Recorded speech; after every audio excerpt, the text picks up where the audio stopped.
Assalamualaikum warahmatullahi wabarakatuh. Pada kesempatan hari ini kita akan belajar tema 6 wirausaha, tema 2 pembelajaran 1. Usaha apa saja yang ada di sekitarmu? Bagaimana usaha tersebut bermanfaat untuk dirimu dan orang lain di sekitarmu?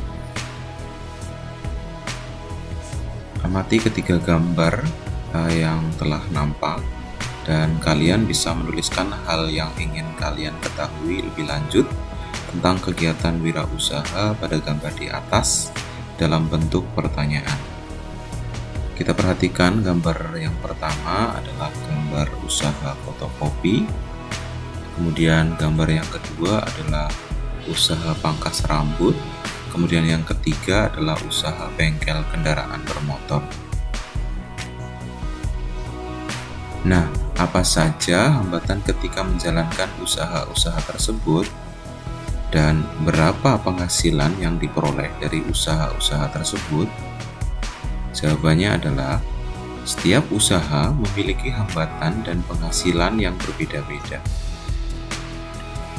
Usaha lain yang dapat kamu temui di lingkungan sekitarmu antara lain warung penjual sayur, warung makan, konter pulsa, salon, dan toko alat tulis. Apa manfaat yang diperoleh dari usaha-usaha tersebut? Jawabannya, dari usaha-usaha tersebut kita dapat mengambil manfaat, yaitu kita bisa mendapatkan hampir semua kebutuhan lebih dekat dan lebih mudah. Perhatikan lagi gambar usaha fotokopi, pangkas rambut, dan bengkel sebelumnya. Sumber daya dan peralatan apa saja yang digunakan dalam usaha-usaha tersebut? Sumber daya dan peralatan yang dimanfaatkan dalam usaha yang pertama, yaitu usaha fotokopi, yaitu mesin fotokopi menjadi alat produksi utama. Kertas berfungsi sebagai bahan produksi, itu yang kedua. Yang ketiga adalah sumber daya manusia menjadi operator mesin fotokopi. Untuk berikutnya, peralatan dan sumber daya dalam usaha potong rambut. Yang pertama adalah mesin cukur rambut dan gunting merupakan alat untuk memotong rambut. Yang kedua, kursi menjadi tempat pelanggan untuk duduk saat dicukur. Dan yang ketiga, sumber daya manusia menjadi operator dari alat cukur. Sedangkan peralatan dan sumber daya dalam usaha bengkel sepeda motor, yang pertama adalah perkakas dan spare part sebagai alat dan bahan usaha. Kemudian yang kedua, sumber daya manusia yang menggunakan seluruh perkakas untuk memasang spare part. Apakah seluruh sumber daya dan peralatan yang digunakan hanya berasal dari dalam negeri? Jelaskan. Tentu jawabannya tidak, karena kebanyakan mesin fotokopi, mesin cukur, dan perkakas bengkel merupakan barang buatan luar negeri. Dalam menjalankan roda perekonomian, suatu negara tidak dapat berdiri sendiri, namun diperlukan kerjasama dengan negara lain. Salah satu contohnya adalah kerjasama di antara negara-negara ASEAN. Mari kita ambil contoh sederhana dari usaha yang terdapat pada gambar tadi, yaitu usaha pangkas rambut. Untuk menjalankan usaha tersebut, sumber daya yang digunakan bisa berasal dari dalam negeri, misal sumber daya manusia, kursi, meja, dan kaca. Namun, ada juga sumber daya yang berasal dari luar negeri, misalnya mesin cukur dan peralatan lainnya. Begitu pula dengan usaha fotokopi dan bengkel. Sumber daya yang ada berasal dari dalam negeri dan ada juga yang didatangkan dari luar negeri, seperti mesin fotokopi dan suku cadang atau spare part untuk kendaraan bermotor. Kegiatan mendatangkan atau membeli barang dari luar negeri disebut impor. Kegiatan mengirim barang dari dalam negeri ke luar negeri disebut ekspor.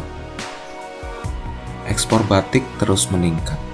Kementerian Perindustrian menargetkan ekspor produk batik hingga 2019 mencapai 1,5 dolar, sekitar 22,07 triliun. Berdasarkan data Kementerian Perdagangan, ekspor produk batik cenderung meningkat setiap tahun. Pada periode Januari sampai April 2015, nilai ekspor bisa mencapai 81,8 juta dolar atau sekitar 1,2 triliun. Ekspor pada tahun 2014 mencapai 340 juta dolar atau sekitar 5 triliun. Jumlah itu meningkat 17% jika dibandingkan dengan ekspor tahun 2013. Batik Indonesia sudah diekspor ke berbagai negara ASEAN seperti Malaysia dan Singapura. Selain itu juga ke negara Amerika, Eropa, dan Australia. Kasongan Bantul ekspor gerabah miliaran rupiah per bulan. Kalangan perajin di sentra kerajinan gerabah dan keramik Desa Kasongan, Kabupaten Bantul, Daerah Istimewa Yogyakarta, mampu mengekspor berbagai macam kerajinan.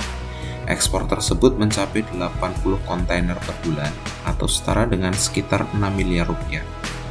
Berbagai kerajinan gerabah yang diekspor itu meliputi guci yang dibalut dengan kerang dan kaca, patung, hiasan luar ruangan dengan berbagai model dan motif. Sentra Kerajinan Kasongan memiliki ratusan perajin yang tersebar di 5 pedusunan. Dengan sekitar 200 perajin kualitas ekspor, termasuk 5 perajin skala besar. Pada periode 2008 sampai 2010, ekspor kerajinan memang cenderung turun, terutama ke Amerika dan Eropa. Namun, mulai 2011 dan setelahnya, ekspor mulai meningkat bahkan mulai merambah ke Australia dan sebagian Asia. Apakah kamu mengetahui komoditas lain yang diekspor dari Indonesia ke berbagai negara di lingkup ASEAN? Jawabannya adalah komoditas lain yang diekspor dari Indonesia ke berbagai negara di lingkup ASEAN adalah kelapa sawit, tembakau, kopi, karet, teh, kakao, dan tebu, serta perangkat elektronik, tekstil, kulit, dan produk olahan serta batu bara. Apakah kamu juga mengetahui komoditas yang diimpor dari berbagai negara di lingkup ASEAN ke Indonesia? Ya, komoditas yang diimpor dari berbagai negara di lingkup ASEAN ke Indonesia yaitu minyak, gas, perangkat elektronik, garam, gula, obat-obatan, maupun peralatan kedokteran. Perhatikan gambar berikut. Apakah ada usaha yang menjual benda-benda berikut di sekitar tempat tinggalmu? Gambar itu adalah yang pertama, ada pensil, ada peniti, penghapus, paku, penjepit kertas, sisir, gunting, batu, penggaris, daun, karet, dan kaca. Dari berbagai benda-benda yang ditayangkan tadi, kita dapat memprediksi berkaitan dengan sifat benda yang dapat ditarik atau tidak dapat ditarik oleh magnet.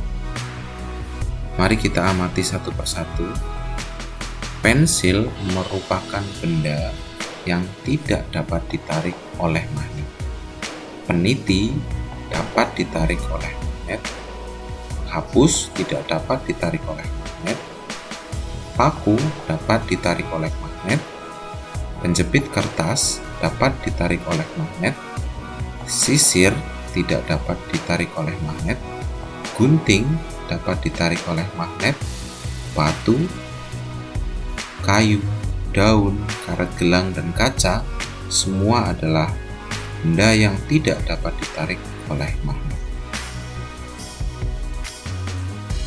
Benda non-logam tidak dapat menempel dengan magnet. Seperti contoh tadi karet, kaca, itu termasuk dalam benda non-magnetis. Sedangkan benda logam dapat menempel dengan magnet. Nah, benda tersebut dapat dikatakan benda magnetis. Tahukah kamu bahwa wirausaha yang sudah berkembang pesat biasanya membutuhkan karyawan yang lebih banyak? Wirausaha tersebut dapat menulis iklan atau selebaran tentang lowongan pekerjaan untuk mendapatkan karyawan sesuai kebutuhan. Tahukah kamu bahwa daftar riwayat hidup adalah data yang berisi informasi tentang diri seseorang? Kamu dapat membuat daftar riwayat hidup untuk keperluan menerangkan data diri kepada orang lain. Kamu membuat daftar riwayat hidup untuk keperluan mendaftarkan diri. Misalnya mendaftarkan diri ikut lomba kesenian, menjadi anggota sebuah tim, pengurus suatu kegiatan, atau untuk melamar pekerjaan. Setiap orang memiliki riwayat hidup masing-masing. Riwayat hidupmu pasti berbeda dengan riwayat adikmu, kakakmu, bahkan orang tuamu. Kamu dapat menulis daftar riwayat hidup dalam bentuk singkat maupun dalam bentuk narasi atau cerita. Demikian materi kali ini. Semoga bermanfaat. Tetap semangat, tetap sehat, dan tetap semangat dalam